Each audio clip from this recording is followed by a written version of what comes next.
দেশের জনপ্রিয় ইসলামী বক্তা মাওলানা মিজানুর রহমান আজহারের মাহফিল মানে জনসমুদ্র। তাকে দেখতে ও আলোচনা শুনতে লক্ষ লক্ষ মানুষের ঢল নামে মাহফিল স্থল ও এর আশেপাশের এলাকাগুলোতে। উদ্দেশ্য মহান আল্লাহ তাআলার নৈকট্য লাভ করা। তবে এর মাঝেও কিছু ভদ্রবেশী মানুষ যুক্ত হয় অসৎ উদ্দেশ্য হাসিল করতে। তাদের লক্ষ্য থাকে চুরি করা। তেমনি সম্প্রতি লালমনিরহাটে আজহারের মাহফিল ঘিরে চুরির হিড়িক পড়ে, যাতে থানায় জিডিও হয়েছে। যেই অভিযোগে আটক হয়েছেন ২২ নারীসহ একজন পুরুষ। কিন্তু প্রশ্ন উঠছে, এগুলো করছে কারা? তবে কি পরিকল্পিতভাবে আজহারের মাহফিল ঘিরে কোনো ষড়যন্ত্র চলছে? এ নিয়ে কি বলছে আইনশৃঙ্খলা বাহিনী, জানাচ্ছেন এসআই রাজ। যে আল্লাহ বিশ্বাস করে আর আখেরাতে বিশ্বাস করে, সেজন্য প্রতিবেশীর সাথে ভালো আচরণ করে।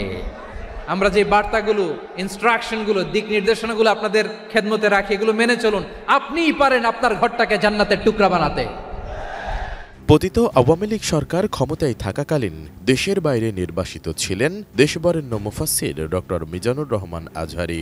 পরে গেল বছরের ৫ আগস্ট হাসিনা সরকারের পতন হলে দেশে ফেরেন তিনি।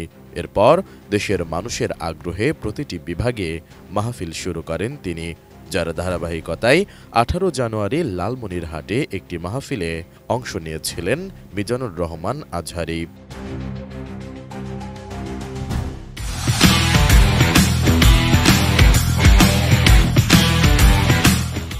এদিন সকাল থেকেই লাখ লাখ জনতার সমাগমে শহর ও তার আশেপাশের এলাকা জনসমুদ্রে পরিণত হয়।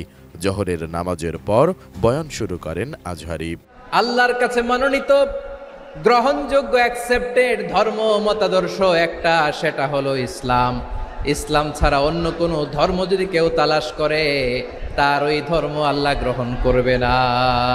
এদিকে আজহারের মাহফিল ঘিরে চুরি ও ছিনতাইয়ের ঘটনা অহরহ যেন ঘটেই চলেছে। অতিরিক্ত ভিড়ের সুযোগ নিয়ে সংঘবদ্ধ চোর চক্র চুরির ঘটনা ঘটায় বলে অভিযোগ ওঠে। এই ঘটনায় থানায় জিডিও হয়েছে। মোবাইল ফোন, টাকা ও স্বর্ণালংকার চুরির অভিযোগে শনিবার সন্ধ্যা পর্যন্ত ৮ থেকে ১০টি জিডি দায়ের করা হয়। পরে এ ঘটনায় নারী চোর চক্র সন্দেহে ২২ জন নারীসহ মোট ২৩ জনকে আটক করে আইনশৃঙ্খলা রক্ষাকারী বাহিনী। আটক নারীদের বেশিরভাগই সিলেট, হবিগঞ্জ ও ব্রাহ্মণবাড়িয়া অঞ্চলের বলে জানা যায়। মামলায় গ্রেফতার দেখিয়ে তাদেরকে রোববার দুপুরে অতিরিক্ত চিফ জুডিশিয়াল ম্যাজিস্ট্রেট আদালতে সোপর্দ করা হয়।